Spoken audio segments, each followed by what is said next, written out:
ये लो पैसे। अब ठीक है, बात खत्म हो गई। चलो चलते हैं। हम यहाँ से नहीं जा रहे, बात अभी खत्म नहीं हुई। पुलिस बुलाई है, हम उनके आने तक यहीं रुकेंगे। आखिर क्या करना चाह रहे हो तुम? जो करना चाहिए वही कर रहा हूँ। इस चोर को उसकी कीमत अदा करनी होगी। इसने तुम्हें इतना परेशान किया है। पुलिस की जरूरत नहीं कोई, मैं कोई शिकायत नहीं करने वाली, समझे? तुम शिकायत क्यों नहीं करोगी? इसने ज्यादती की है, इसी ने रकम चुराई है। इसकी ना सिर्फ शिकायत करनी चाहिए बल्कि इसे सजा भी दिलवानी चाहिए।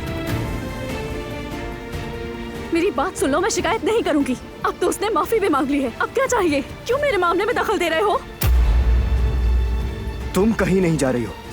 जब तक ये मसला हल नहीं हो जाता तुम यहीं रुकोगी सना।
उन्हें मैं भी क्यों सुनाऊं, उन्हें तुम भी क्यों